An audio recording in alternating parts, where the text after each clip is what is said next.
Welcome to ऐसे सादा centre में आपका हार्दिक अभिनंदन करता हूँ। मैं रंजय कुमार आज आप लोग के बीच नागरिक शास्त्र यानी सिविक्स लेसन 2 जो है सत्ता में साझेदारी की कार्य प्रणाली, ध्यान दीजिएगा। लेसन 2 आपको पढ़ना है फ्रेंड। सत्ता में साझेदारी की कार्य प्रणाली, इसमें कौन कौन मोस्ट इंपॉर्टेंट बिंदुएं रहने वाले हैं, इसका क्वेश्चन आंसर क्या होगा, इस वीडियो में हम लोग कवर करने वाले हैं।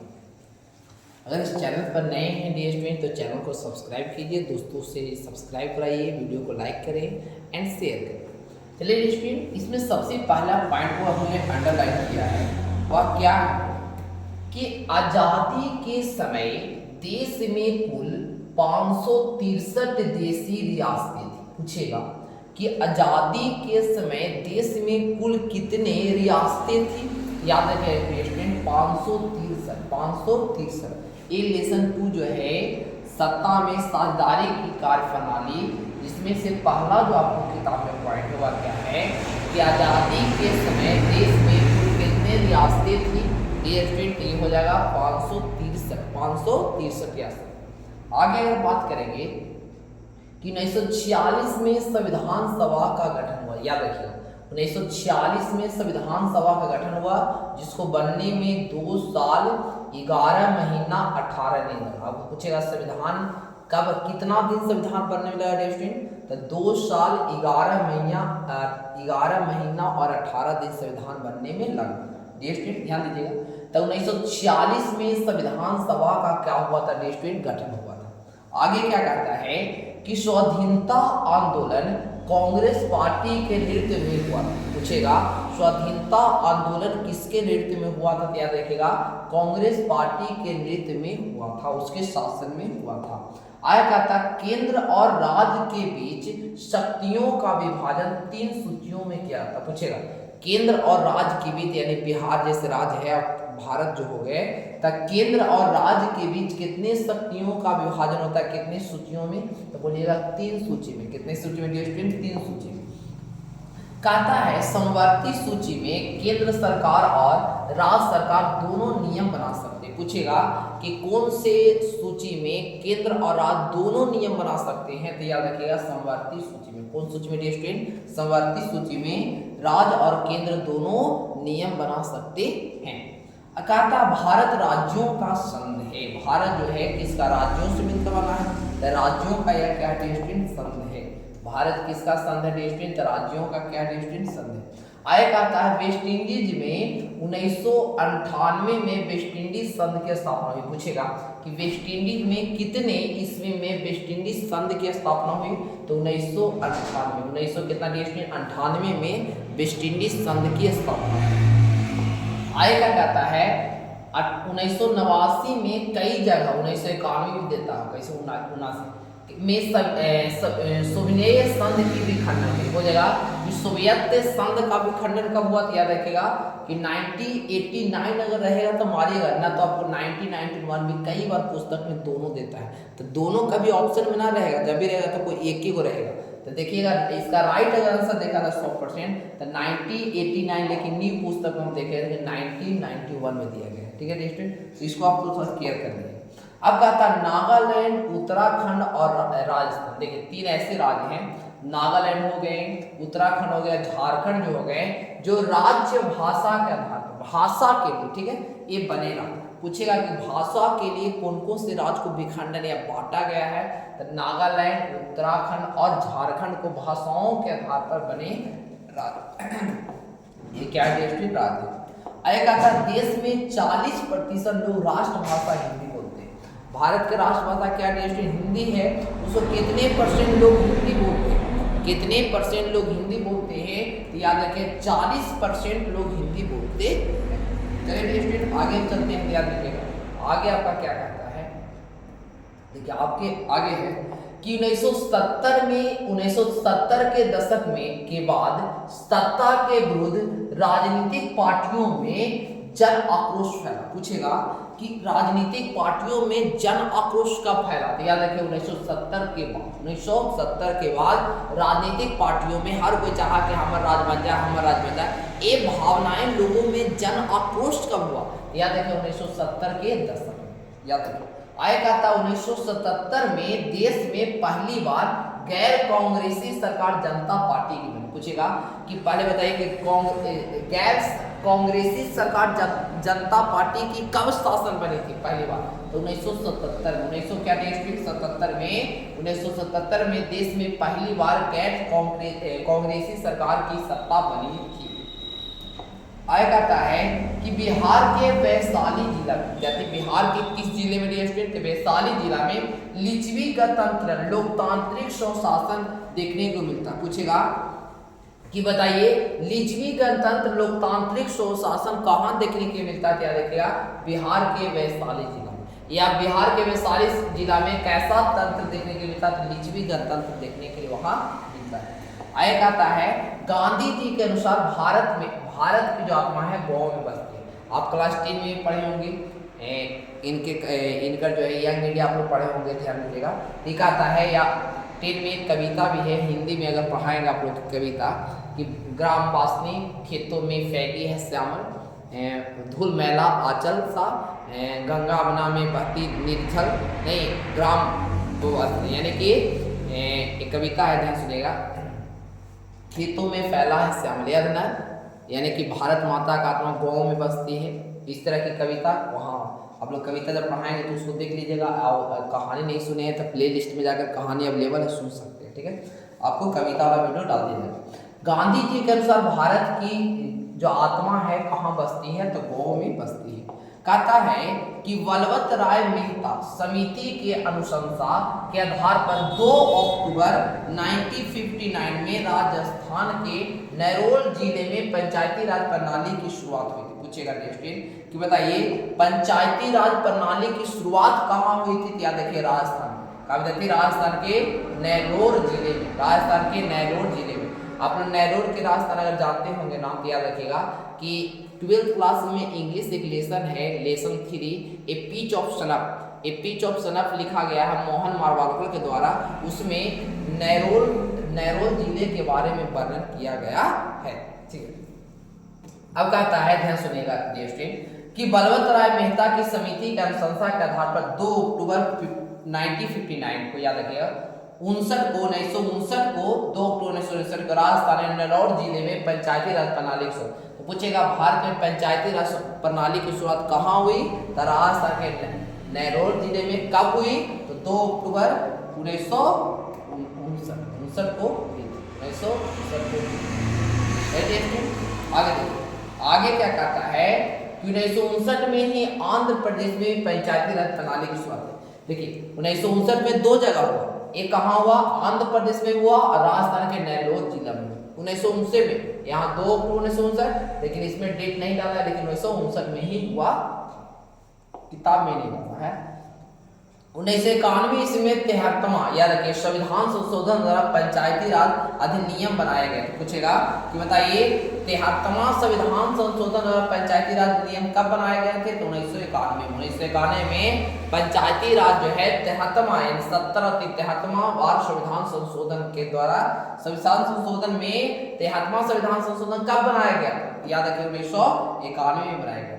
अब कहता है डियर स्टूडेंट, याद रखिएगा, अब क्या कहता है, ध्यान से समझिएगा। अब कहता है कि इन अनुच्छेद 243 में रखा गया, इसे कौन अनुच्छेद में रखा गया? 243 में। इस संशोधन के द्वारा एक नई अनुसूची 11वीं अनुसूची जोड़ी गई है, जिनको 29 यानी 29 मुद्दों पर उल्लेख था। याद रखिएगा कि यानी कि इसे कौन सी सूची में रखा गया? 243वां सूची में रखा गया है। 11वीं सूची के जोड़ा गया है, जो कितना मुद्दे में बात करता है? तो 29 मुद्दों पर उल्लेख किया गया है। 7000 की आबादी पर ग्राम पंचायत की स्थापना होती। पूछेगा कि ग्राम पंचायत अगर बनाना है, अगर आप भी मुखिया बनना चाहते हैं, ग्राम सेवक बनना चाहते हैं, तो कितने पर ग्राम सेवक बन सकते हैं? कितने लोग रहेंगे तो ग्राम पंचायत हम बना सकते थे? 7000 लोग पर ग्राम पंचायत बनता है। तब 500 का आबादी पर एक वार्ड सदस्य की स्थापना। वार्ड सदस्य आप लोग गाँव में कोई होंगे ना, आप लोग कॉमेंट करो कि आपके गाँव के वार्ड सदस्य कौन है। याद रखिएगा कि 500 की आबादी पर एक वार्ड सदस्य की स्थापना होती है, बनते हैं। अब कहता है ग्राम पंचायत का प्रधान जो होता है, मेन आदमी जो होता है, मुखिया होता है। देखिए मुखिया के इलेक्शन में 15 लाख 10 लाख लोग खर्चा करता है। अब बताइए जो 10 लाख 5 लाख को खर्चा कराया तो पहले लूटे ना जाने का जी कि 10,000 हम खर्चा 10 लाख रुपया खर्चा किए तो 10 लाख पहले मेरा पॉकेट में कैसे आवे तब ना, और करप्शन खाली करेगा वही करता है, नीट एंड क्लीन कोई बनवे ना करेगा मुखिया। तो कहता है ग्राम पंचायत का जो प्रधान होते हैं वो कौन होते हैं? मुखिया। क्या है? मुखिया। आय कहता वर्ष 2006 ईस्वी में बिहार की पंचायती राज चुनाव में महिलाओं के लिए 50% सीट आरक्षण किया गया था। पूछेगा, याद रखिएगा स्टूडेंट, क्या पूछेगा देखिएगा, एकदम ध्यान से देखिएगा कि कितने वर्ष में, कौन से वर्ष में महिलाओं के लिए 50% सीट की आरक्षण किया गया था। आजकल कितना महिलाओं का आरक्षण है, तो लड़कियां लोग नहीं पढ़ते, लड़कियां लोग पढ़िए जल्दी, आप लड़के सोच जल्दी जॉब हो जाएगा। नहीं, इन लोग का आरक्षण है 50%। कब से है विद्यार्थी? 2006 ईस्वी से आरक्षण है। चलिए स्टूडेंट आगे चलते हैं कि मुखिया या उप मुखिया अपना त्याग पत्र जिला पंचायत राज पदाधिकारी को दे सकता है। अगर कोई मुखिया है बाजा वाले का मना मुखिया नहीं करेंगे, हमको जब बोर हो गए हैं, इससे ज़्यादा हमको फायदा ऐसे है, तो बाजा मान लीजिए तो अपना त्याग पत्र किसे दे सकता है? तो पंचायत राज पदाधिकारी को दे सकते हैं।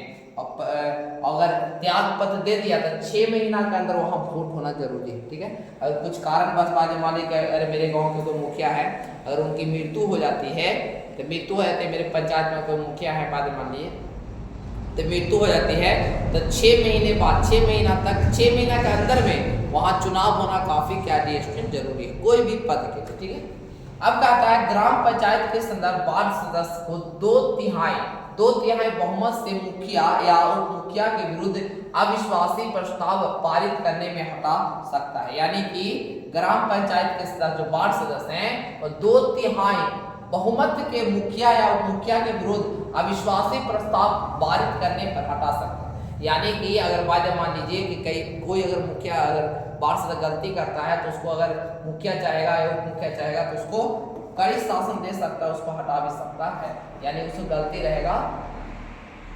आज का तो सब घूस के है, गलतियों करे थोड़ी कहेगा। अब कहता पंचायत के सभी पदों को कार्यालय 5 वर्षों का होता है। यानी पंचायत के जो भी लोग हैं, मुखिया उप मुखिया हैं, जो भी लोग हैं उनकी कार्यकाल यानी कार्यकाल कितनी वर्षों का होता है स्टूडेंट? तब 5 वर्षों का होता है। ग्राम सभा का बैठक बुलवाने की जिम्मा किसे होती है? तो मुखिया को दिया। देखिए, यानी ग्राम पंचायत में जो बैठक है उसको कौन बुलवाता है? उसका मेन आदमी गांव का कौन है? मुखिया है। ग्राम पंचायत का मुखिया, तो उसको जिम्मा किसका रहता है? मुखिया का यह रहता है। आय कहता सुरक्षा दल के नेता को दलपति कहा जाता है। पूछेगा आप सब पेपर में कि सुरक्षा दल के नेता को क्या कहते हैं? दलपति कहते हैं। आय कहता है ग्राम कचहरी का प्रधान कौन होता है? सरपंच होते हैं। ग्राम कचहरी का प्रधान सरपंच होते हैं।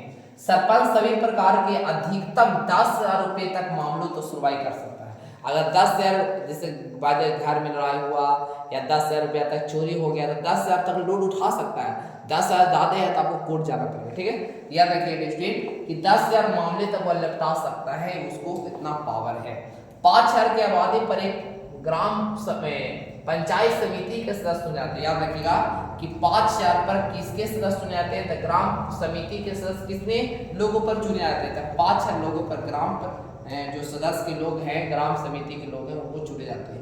अब कहता है किसी भी पद के विखंडन होने पर उसको 6 महीने के अंदर चुनाव होना जरूरी करता है। देखिए अभी नहीं बताए थे क्या कोई मुखिया उप मुखिया वार्ड से कोई भी मर जाता है तो उसको 6 महीने के अंदर उसको चुनाव होना क्या है? जरूरी है। 1992 में 74वां संविधान संशोधन कर नागरिक शास्त्र को व्यवस्था को जोड़ा गया। याद रखिए 1992 में एक खात्मा में याद रखिएगा जनजाति वाला हुआ था। 1922 में 74वां संविधान संशोधन कर नागरिक शासन व्यवस्था को याद रखिए जोड़ा गया था। आगे क्या कहता है कि नगर परिषद का प्रधान कौन होता है? या नगर पार्षद होता है। नगर परिषद का प्रधान कौन होता है? तो नगर पार्षद होता है। ठीक है, अब कहता है नगर परिषद का प्रधान महापौर होता है। नगर जो है नगर निगम का प्रधान कौन होता है? महापौर। यानी देखिए नगर वाला लोगों को वोट अलग होता है, हम लोग अलग करेंगे, उन लोग का अलग करेंगे, अलग टाइम। नगर निगम का मुख्य प्रशासन कौन होते हैं? नगर आयुक्त होते हैं। नगर निगम का मुख्य प्रशासक जो होते हैं, मुख्य आदमी जो होते हैं नगर आयुक्त होते हैं। अब कहता है कि इसका जो ऑब्जेक्टिव था पूर्णतः क्या हो गया? कंप्लीट सब्जेक्टिव कहते हैं। सत्ता की साझेदारी से आप क्या समझते हैं? बहुत बार एग्जाम में पूछा है कि सत्ता की साझेदारी से आप क्या समझते हैं? ध्यान रखिएगा कि देश के राजनीति को केंद्र सरकार से लेकर ग्राम पंचायत के सभी वर्गों में बांटा जाना सत्ता की साझेदारी कहलाता है। यहाँ से यहाँ तक भी आप बोल सकते हैं शॉर्ट में लिखना था कि देश की राजनीति के केंद्र सरकार को लेकर ग्राम पंचायत के सभी वर्गों को बांटा गया क्या कहलाता, सत्ता की साझेदारी कहलाता है। इनमें विभिन्न समुदाय के बीच टकराव भी कम हो जाता है क्योंकि लगभग सभी वर्गों को लोग सत्ता रखने का मौका मिल जाता है। अगर सभी वर्ग के लोग सत्ता में अगर है, मान लीजिए अगर बाजमा हम मुखिया है, वो अगर कोई मुखिया है, 100 जी मुखिया है, कोई यादव जी वार्ड सदस्य है या कोई जिला परिषद है, कोई अलग अलग कास्ट के है, तो इसमें लड़ाई इसमें करना बड़ी कम हो जाता है, याद रखिए। अब कहता है दूसरा क्वेश्चन क्या है आपके सामने इसका कि सत्ता की साझेदारी लोकतंत्र में क्या महत्व रखती है। तो लोकतंत्र में सत्ता जिसके पास रहेगी यह जनता तय करेगी, यानी कि लोकतंत्र में सत्ता किसके पास रहेगी या कौन तय करती है, तो जनता। हम लोग चाहेंगे कि ये बन जाए तेजस्वी सरकार बन जाए, नहीं हम लोग चाहेंगे, तो ये कहता है नहीं चाहेंगे तो कैसे बने, तो हमरे चाहे से नहीं होगा, हम तो चाहेंगे तेजस्वी बन जाए, हमरे चाहे से थोड़ी होगा, सब आदमी चाहेगा तब ना, पूरा जनता बिहार के पूरे जो युवक हैं चाहेंगे तो ना बनेंगे। तो कहता है लोकतंत्र में सत्ता जिसके पास रहेगी यही जनता तय करती, इसीलिए सत्ता की साझेदारी लोकतंत्र में काफी महत्व या मायने रखता है। सत्ता के साझेदारी से राजनीतिक शक्ति देश के विभिन्न तबके के लोगों में पहुंच जाती है, यानी कि उसको हर लोग वोट दे सकता है, हर लोग तक यह पहुंचता है। जैसे गाँव में गाँव पहुंचता है कि आपको ये वोटर ID कार्ड है, जाइए वोटर ID कार्ड है तो वोट जाके दीजिए, हर लोगों के पास पहुंचता है। आपका हक है कि आप किसको चुनते हैं, ज्यादा लोग जिसको पसंद करेंगे वो बन जाएंगे। तो डियर स्टूडेंट, इसी के साथ आपका लेसन 2 जो है देखिएगा, आपको जो क्वेश्चन नंबर 2 का जो थ्योरी है वो देखिएगा कि गठबंधन की सरकार से आप क्या समझते हैं, गठबंधन कैसे बनता है। जैसे एक गठबंधन मतलब हो गया बाजू वाले की जेडीयू का क्या हो गया, तो जेडीयू का नीतीश कुमार हो गया, भाजपा के हो गए, भाजपा का क्या हो गया नामो याद आता नरेंद्र मोदी जो हो गए, और याद रखिएगा अगर जदयू को बोलते हैं ये तेजस्वी जो हो गए, इनका मेन लीडर थे। गठबंधन हो गया जो मिलकर सरकार बनाता है, ठीक है। तो जब 2 या 2 से अधिक राजनीतिक पार्टियां आपस में मिलकर पूरे बहुमत से अपनी सरकार बनाती है, तो इसी सरकार बनाती है तो उसे क्या कहते हैं, सीधे बोलिएगा, अगर 2 या 2 से अधिक पार्टियां मिलजुल कर नई सरकार बनाते हैं उसी को क्या कहते हैं, गठबंधन सरकार कहते हैं, ठीक है। एक बार किताबी कीड़ा में देख लेते हैं कि जब 2 या 2 से अधिक राजनीतिक पार्टी आपस में मिलकर बहुमत पूरा कर अपनी सरकार बना देती है, इसी प्रकार बनी सरकार को गठबंधन की सरकार कहते हैं। वर्तमान में बिहार में जदयू और भाजपा की सरकार है विद्यार्थी। अब जदयू में नीतीश कुमार हेड है, भाजपा में नरेंद्र मोदी जो हो गए उनके हेड है, केंद्र के चलते हैं। या 2 या 2 से अधिक पार्टियां को मिलजुल कर अगर कोई बनाती है, पार्टी बनाती है, उसे हम गठबंधन सरकार कहते हैं। राजनीतिक दल से आप क्या समझते हैं, राजनीतिक दल होता क्या है। राजनीतिक दल कुछ ऐसे लोगों का समूह होता है जिसका उद्देश्य सत्ता को प्राप्त कर देश की जनता का सेवा करना। सही बात है। तो हम भी चाहते हैं कि जो भी लोग बने राजनीतिक दल के बने। राजनीतिक दल मतलब हो गया कि अगर बन गया सत्ता में तो लोगों के लिए काम करे, उसको राजनीतिक दल कहते हैं। सीधे बोलिए, जो लोगों के हित में चाहे राजनीतिक दल हो गया। नहीं, अब बताइए कि अगर हम मुखिया बन गए, लोग में मुखिया बन जाओ, 10 लाख रुपया खर्चा है, तो हम तो पहले सोचेंगे ना कि 10 लाख कैसे आवे, तब लोगों के बारे में सोचेंगे। लेकिन हमको लोग अगर जिताया है तो हम लोगों के बारे में सोचेंगे, क्योंकि हम खर्चा नहीं किए, 1 रुपया हमको लगा नहीं है। तो ये कहता है कि राजनीतिक दल कुछ ऐसे लोग हैं, कुछ ऐसे लोगों का समूह है जिसका उद्देश्य सत्ता प्राप्त कर जनता को सेवा करना होता है। उसे क्या कहते हैं, उसे राजनीतिक दल कहते हैं। इलेक्शन विद्यार्थी क्या था, डिस्ट्रिक्ट इलेक्शन 2 था। इलेक्शन क्या था, डिस्ट्रिक्ट लेसन 2 आपको ऑब्जेक्टिव और सब्जेक्टिव दोनों क्या हो गया, कंप्लीट हो गया। अगर विद्यार्थी आप क्लास 10 में हैं और 10 में है, डियर स्टूडेंट ध्यान सुनिएगा, अगर आप क्लास 10 में हैं और 10 में है डियर स्टूडेंट, अगर आप किसी भी सब्जेक्ट का पैकेज लेना चाहते हैं तो ये मेरा नंबर है 620141 65 पर आप कॉल करिए या व्हाट्सएप करिए, और जिस भी लेसन का पैकेज चाहिए उसका पैकेज आप प्राप्त कर सकते हैं। चाहे आप 10th में हैं या 12th में हैं, जो भी सब्जेक्ट का पैकेज चाहिए आप व्हाट्सएप पर कॉल करके आप पैकेज को पा सकते हैं। ठीक है तो thanks for watching this video. थोड़ा सा मेहनत करते हैं, लाइक कर दीजिएगा, सब्सक्राइब कर दीजिएगा। Thank you for watching.